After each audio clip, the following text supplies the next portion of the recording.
The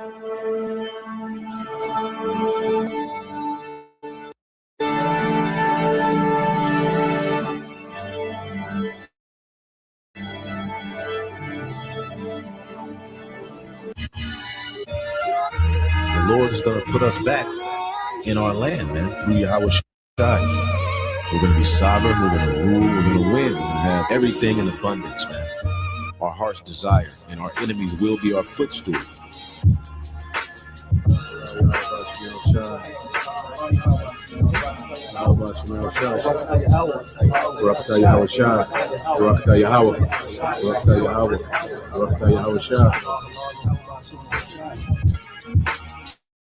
Yet have I set my king upon my holy hill of Zion.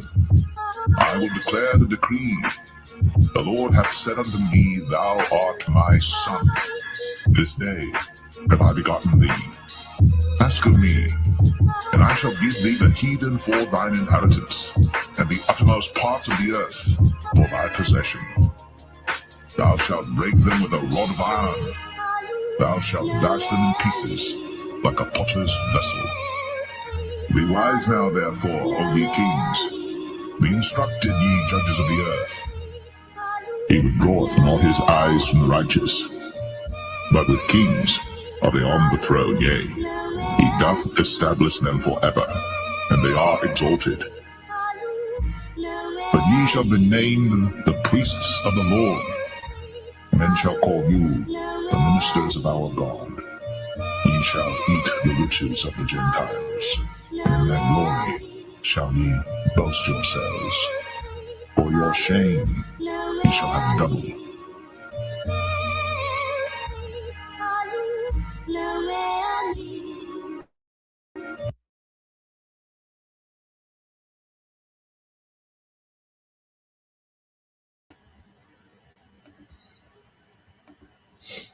All right, Shalom.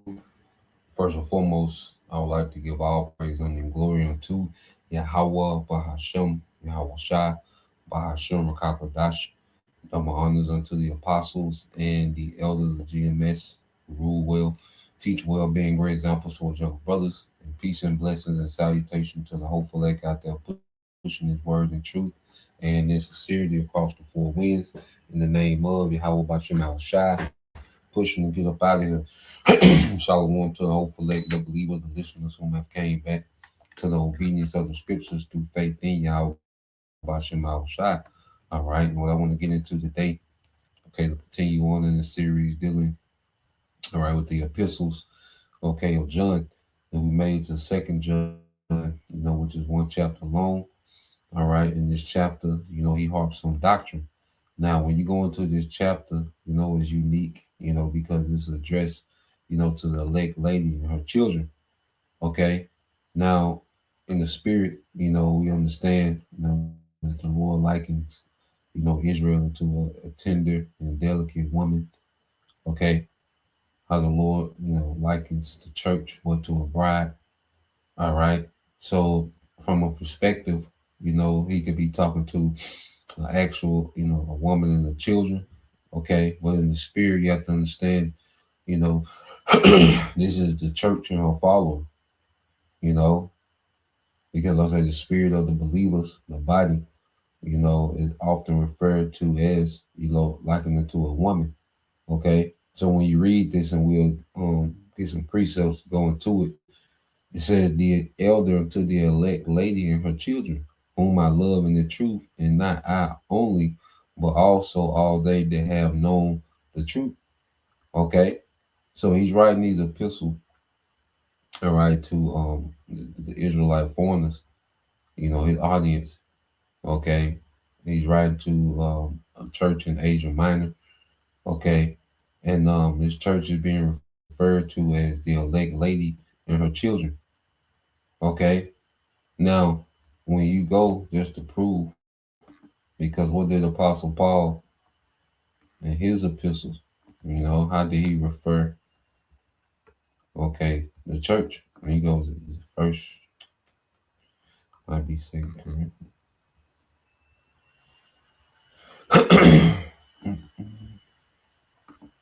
Let's go here.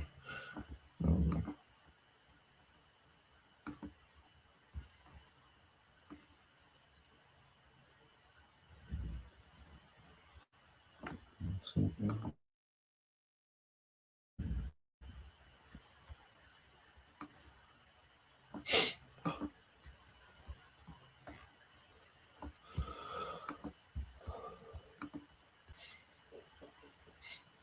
yeah, let's go here. So this Second Corinthians chapter 11. All right, in verse 2, it said, "For I'm jealous over you with godly jealousy, for I have expelled you to one husband, that I may present you as a chaste virgin to Hamashiach." Okay? For I have espoused you to one husband. So we've been joined as believers unto Yahweh. Okay. So the church, is likened into, a woman, okay, like a bride. All right. And there's a church of believers we've been espoused, we've been joined to, we've been promised, okay, to one husband, that's Yahweh. Okay. And the apostles, were in the stead of a best man, which a best man would prepare the bride. He will be the go-between the bride and the groom, putting things in order, preparing, for their day. Okay. Prepping the bride, okay, for their day, customizing the bride for their husband. You see? And this doctrine is customizing the believers, all right, for Yahweh Shai and his coming, and we're those spiritual virgins, you see, that we're faithful to one doctrine, obedient unto one doctrine, okay, not being penetrated by any other philosophy or doctrine, okay, but being pure for the coming of Yahweh Shai. All right, so let's go here. When you go to Revelation 19, okay, so in the spirit, the lady and her children, the church and her followers, okay, they're speaking of the elect. All right, so when you go to Revelation 19 and 7, it said, let us be glad and rejoice and give honor to him, for the marriage of the Lamb is come, and his wife have made herself ready. Hey, you see? So it refers to what? The church, the believers, as a wife, is being espoused, the elect lady, okay, which is what? Making herself ready. You see, in the spirit, because we're being prepared to be joined to our power. Okay. And what would a wife do? Well, she would help her husband manage his affairs. Okay. And the affairs of Yahushua is rulership, even going back to Adam and Eve. That was symbolic of Yahushua in the church as well. Now that was actual, Adam and Eve, two people that went through the events, that we read about in Genesis. Okay. But if you look at those things in the spirit, there was a church, there was a Yahushua in the church. Okay. So now the church is being made to be faithful. Eve, wasn't faithful. We wasn't faithful as a people. That's why we constantly went through captivities. You see? But now we're being taught to be faithful, not to follow the serpent this time. You see? So we're making ourselves ready. Okay, as believers. Okay, the church through the spirit of Yahweh Shai.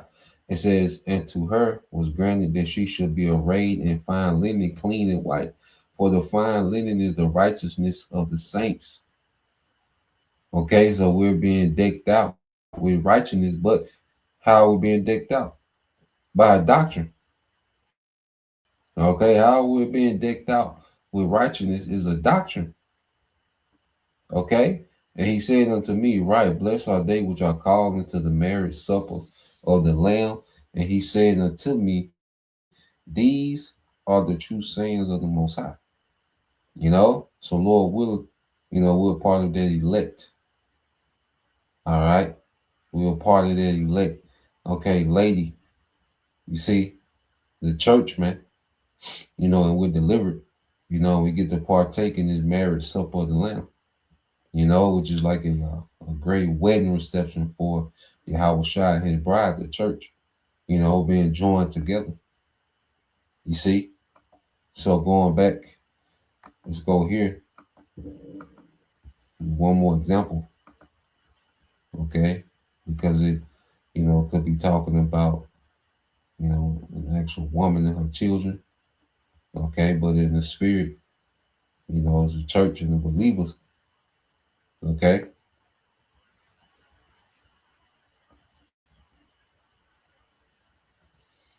This is the book of Isaiah, chapter 54, and verse 4 says, "Fear not, thou that," it says, fear not, for thou shalt not be ashamed, neither shalt thou be confounded, for thou shalt not be put to shame, for thou shalt forget the shame of thy youth, and shalt not remember the reproach of thy widowhood anymore. For thy Maker is thine husband, the Lord of hosts is his name, and thy Redeemer, the Holy One of Israel, the power of the whole earth shall he be called. For the Lord have called thee as a woman, you see, the Lord have called thee as a woman, forsaken and grieved in spirit, and a wife of youth. When thou wast refused, said thy power. Okay? Because we was put off in our young age we was a young nation. You see? We got put away early. You see? We was a young nation, Yashala. And that's a shame for a woman to be divorced in her youth. It's like, damn, what did she do? You have a young woman, this in the ancient world, you have a young woman and and she's put away. It's like, damn, he put away this little young woman. He just like, damn, she must have been on, and that was us. Okay, we was out of pocket, out of bounds. Okay, we was outside. You see, inside joke. You know, it says, "For the Lord have called thee as a woman forsaken and grieved in spirit, and a wife of youth when thou wast refused, said thy power. For a small moment have I forsaken thee, but with great mercies will I gather thee." All right, this is that woman being brought back. The Bible is a love story, man. Okay, between the Most High and his woman, which is Israel. Okay, and now we're going through the phase of being brought back in. Okay, so this is why we're going through that process, that espousal, that betrothal period right now, this grace period. Okay, because we're being prepared to be brought back in for mercy and forgiveness, man.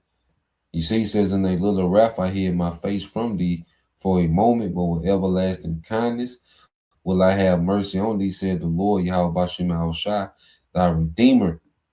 Okay, so now we're going to enter, all right, his bride, his church, all right, his woman, okay, the wife is getting ready to enter back into that mercy, man, that favor.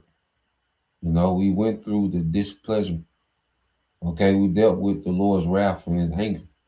Okay, now we're getting ready to deal with his mercy and his favor forever.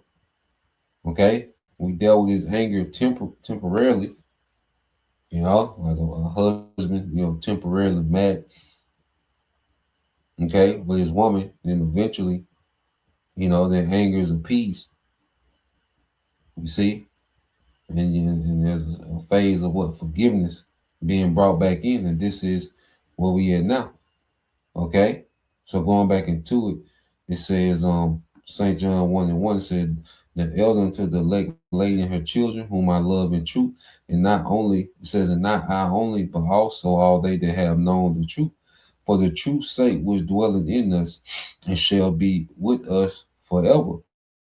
Grace be with you, mercy and peace from the Most High the Father, and from the Lord Yahweh Shai Mashiach, the Son of the Father, in truth, okay, and in love. I rejoice greatly that I found thy children walking in truth, as we have received a commandment from the Father." You know, and this is the purpose for the believers. all right, to walk in truth. Okay. You see, now we operate in truth. We operate in the light, and it comes from what? Following Yahushua. Okay. Now we have clarity on the matter. You see, now we have clarity on everything, man. Who we are, who our enemy, who our enemies, Esau and these nations. Okay, we understand the concept dealing with 2/3. This is not for everyone. Everybody doesn't get it. Okay, the prophecies that's yet to happen. The signs leading to, these last major prophecies. Okay, so we understand these things because we walk in truth. We walk in light. St. John 8:12, then spake Yahushua again unto them, saying, I am the light of the world. He that followeth me shall not walk in darkness, but shall have the light of life, man. Which is truth. And this truth has us on the path, to immortality, man. We've tapped into life. We're beginning to live, okay, in this truth. You see? So keep reading. It says, I rejoice greatly that I found of thy children, all right, walking in truth, as we have received a commandment from the Father. And now I beseech thee, lady, not as though I wrote a new commandment unto thee, but that which we had from the beginning, that we love one another, which we went over, the concept of love, in these other epistles, but he pushes that heavy. But in this epistle, all right, he's showing that love is not agreeing with false doctrine or being compromise, okay, with false doctrine. You see, it says, and this is love, that we walk after his commandments. This is the commandment that as ye have from the beginning, you should walk in it. For many deceivers are entered into the world. Okay? And this is what we have now. Many deceivers, okay, are entered into, okay, this calling, man. There's a lot of people that are not called, that are here professing themselves, all right, to be teachers, man. Okay, there's a lot of actors. We coming into these times, and the Lord's exposing a lot of the things. Okay, so for many deceivers are entered into the world who confess not that Yahweh Shah Hamashiach is come in the flesh. This is a deceiver and anti, all right, Messiah. And that anti-Messiah spirit is going to be on the rise. As Yahweh Shah gets closer to returning, okay, that spirit of anti-Messiah is going to be agitated, man. What we're seeing amongst, you look at, like I said, you look amongst those that know they're Israelite, there's a heavy spirit of anti-Messiah, and what do they begin to attack? All right, the leadership and the doctrine. Okay, that's them attacking Yahweh under the guise of, as if they care, for the believers, for the church. Is what they're doing is on behalf of caring for the church and the believers. So they're same thing the serpent did. The serpent came with a game like he was rescuing Eve, all right, from the Most High and Adam. He came in like he was concerned about her well-being, and he was rescuing her from Adam and the Most High and Adam. And these guys, they come in with that same serpent-like, okay, narrative as if they're rescuing, the believers from, Yahweh Shai and the apostles, and that's why they attack the leadership and the doctrine, okay, the serpent, all right, the fact that he's even speaking to Eve on these matters, he's going against, all right, Adam, and then he went against what? The doctrine.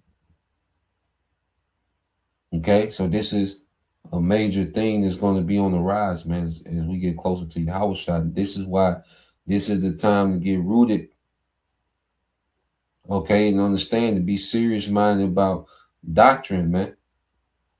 Understanding what you believe. Okay.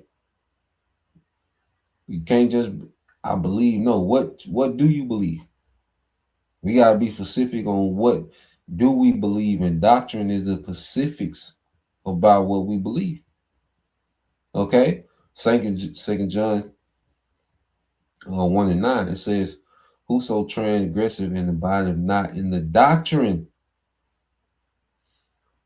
Okay, I'm gonna read verse 8. I think I skipped 8. It said, look to yourselves that we lose not the things which we have wrought, but that we receive a full reward. Okay? And see, we're not here to lose, go this far following the Lord, and then be U-turned by a false doctrine. Okay? We didn't get in this to lose, man. We want to win. We want to win back Yahweh shot. Okay, which that's getting everything. You see, it says, whosoever transgressive and abideth not in the doctrine of Hamashiach have not the most high. He that abideth in the doctrine of Hamashiach, he have both the Father and the Son. You see, the Father and the Son. You see, so when you're in the right doctrine, we have that combination of the Father and the Son because we receive Yahushua where the Father is in Yahushua. You see, we want that total package, man, but that's through obeying, okay, the right doctrine, believing in the right doctrine, man. Okay, because the doctrine is cultivating us. Because remember, as a bride will be getting ready for, her husband, well, she will be getting groomed up on the details to be customized, okay, for her husband. This doctrine is, grooming us up in the details. We've been cultivating the details of how to be pleasing to our husband, man. Yahweh Shai. Okay? It says, if there come any unto you and bring not this doctrine, receive him not into your house, neither be him Godspeed. And this is why the people that are most confused are the ones that listen to all these different camps. Okay? They just have this gumbo doctrine. Okay? Because when you're sitting there listening and taking in and trying to take parts from this and parts from that, okay, you're confused because it's going to be a lot of contradictions. Okay, and if someone is coming with false doctrine, they're coming in a completely different spirit. You see? So when you go here, because what joins us together, no, first, what joins us together is the doctrine. Okay, the glue, okay, to the ministry is the doctrine, the belief. You see?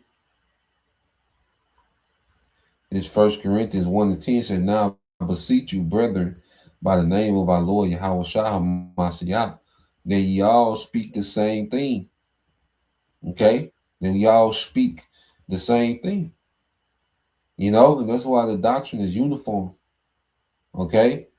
The doctrine is uniform across the whole board. You see? Different camps, different cities, different brothers, same doctrine, speaking the same thing. Okay?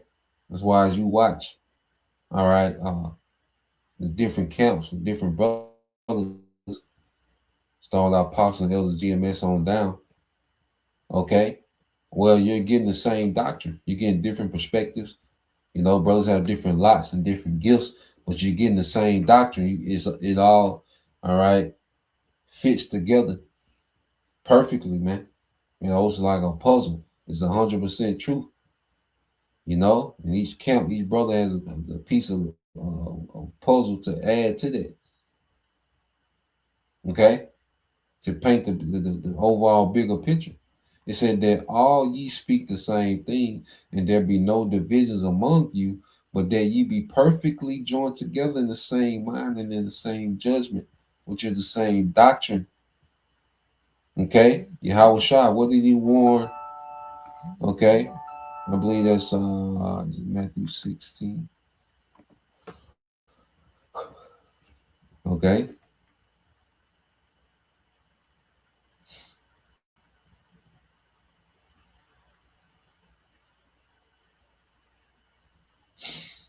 This is Matthew 16:5. It says, and when his disciples, okay,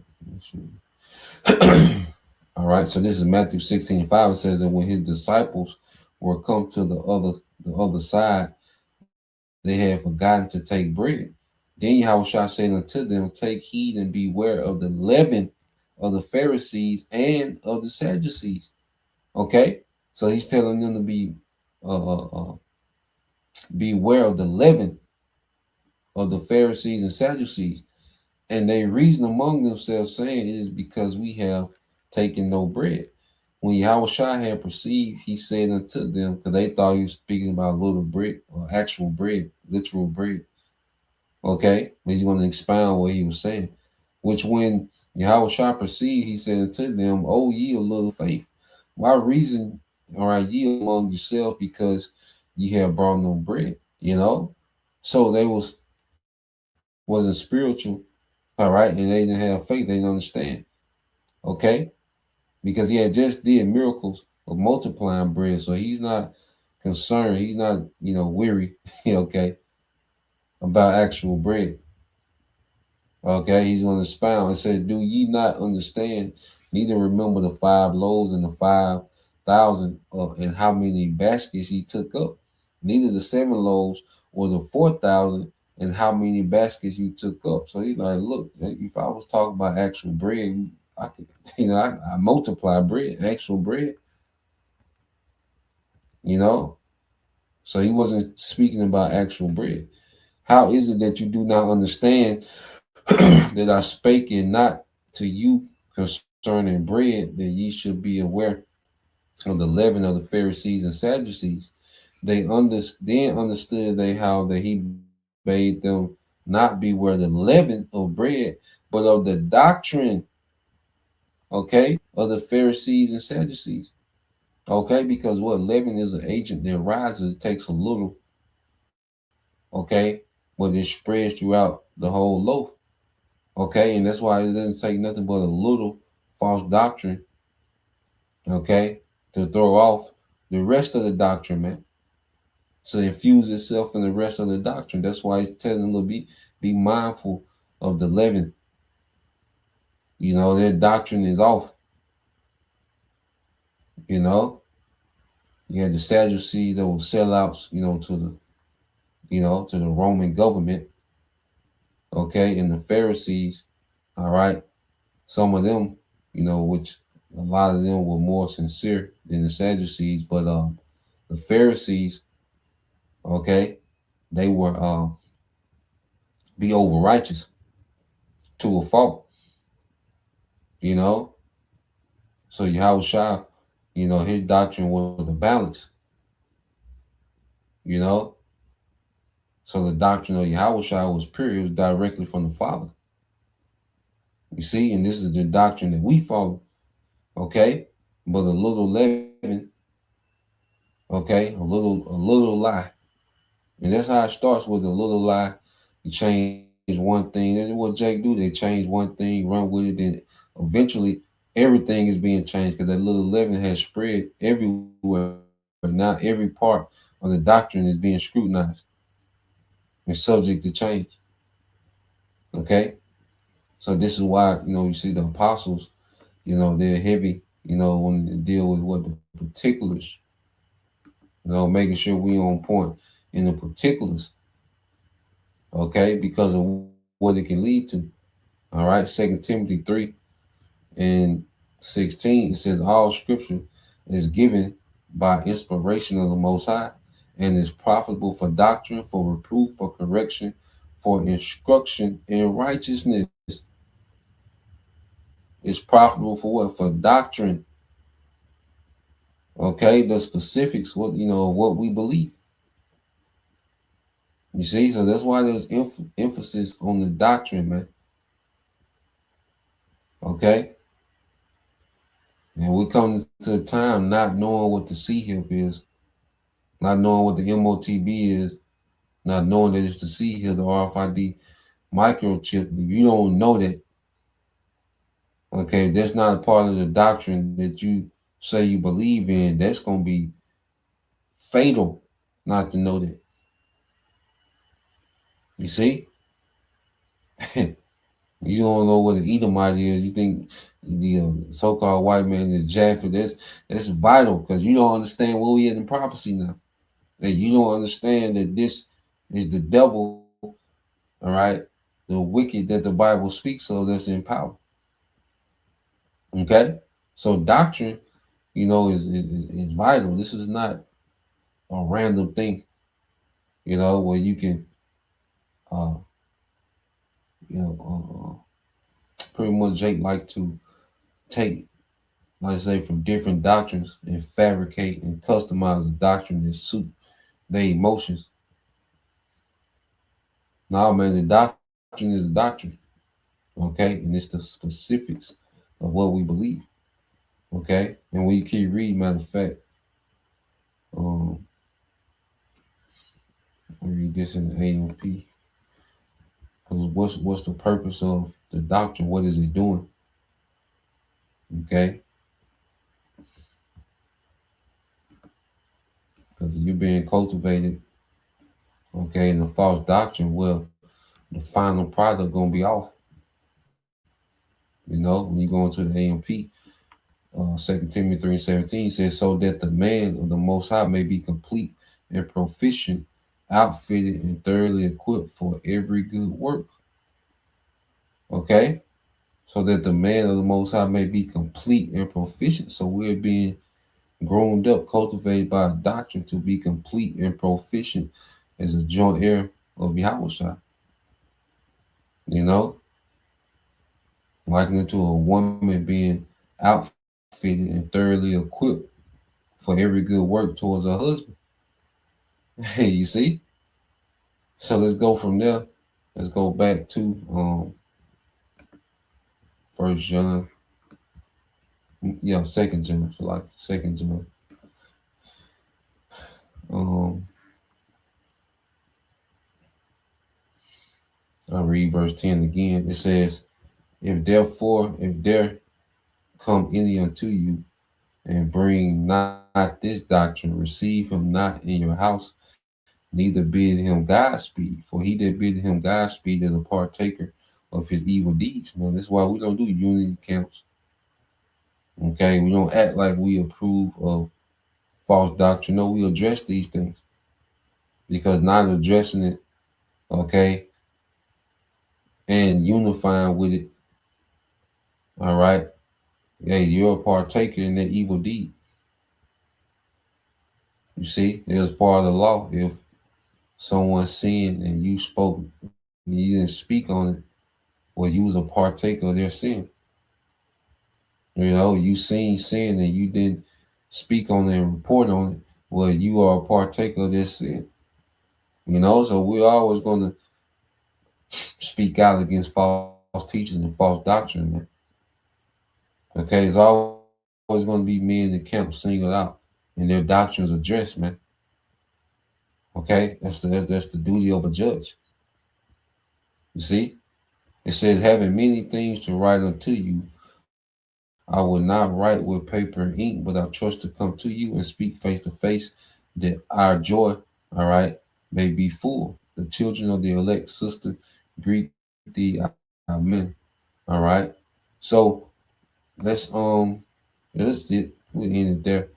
All right. So Lord will, you brothers, all right, and you sisters edified once again. I want to give all praise and glory unto Yahweh, Bahashem, Yahweh Shai, Bahashem, Kakadash, and double honors unto the apostles and the elders of GMS who rule well, teach well, being great examples towards young brothers, and peace and blessing salutations to the hopeful like Shalom.